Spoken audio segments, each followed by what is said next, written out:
pinagkakatiwalaan.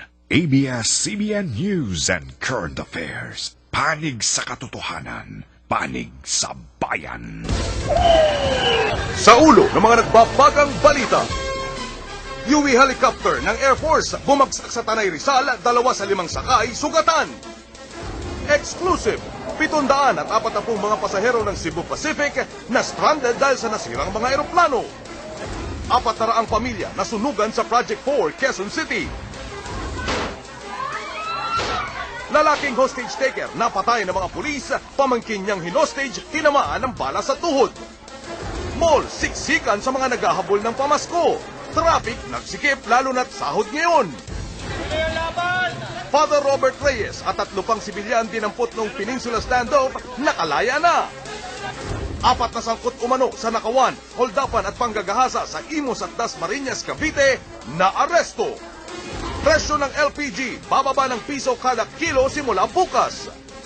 8 Pinay na ginawang sex slave sa Malaysia na iligtas, recruiter nila, timbog. Exclusive, mga Pinoy sa Australia, ginulantang ng hailstorm. AGB Nielsen Media Research idinimanda ng ABS-CBN dahil sa umano'y mga anomalya sa rating ng mga programa sa telebisyon.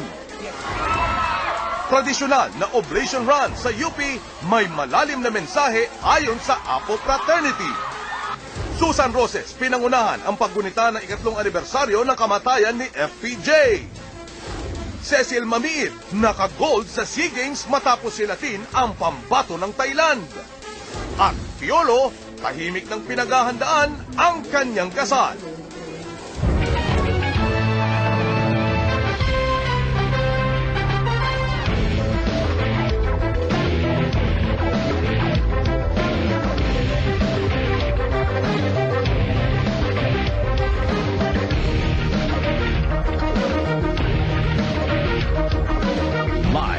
Mula sa ABS-CBN News Center, Manila, ito ang TV Patrol World! Magandang gabi, Pilipinas! Kami ang mga patrol ng Pilipino. Nagbabalita at naglilingkod sa inyo saan man sa mundo. May cancer of the colon o cancer sa malaking bituka si dating Pangulong Corazon Aquino. Ito ang malungkot na balitang inihayag kanina ng magkapatid na Chris Aquino at Senador Noynoy Aquino. Nagpapatrol Chief Correspondent Corina Sanchez. Nagtitigil ng bagsak ng luha ang magkapatid na sina Senador Noynoy Aquino at ang bunsong kapatid na si Chris Aquino Yap kanina upang ihatid sa publiko ang malungkot na balita. May kanser sa malaking bituka ang kanilang ina, si dating Pangulong Corazon Aquino. Ito daw ay nadiskubre ng pamilya dahil sa sari-saring sintomas hanggang sa nakumpirma na nga ng mga doktor matapos ang maraming pagsusuri. Our mom wanted to know what was wrong with her, and with her family by her side, she submitted herself to a checkup and several tests.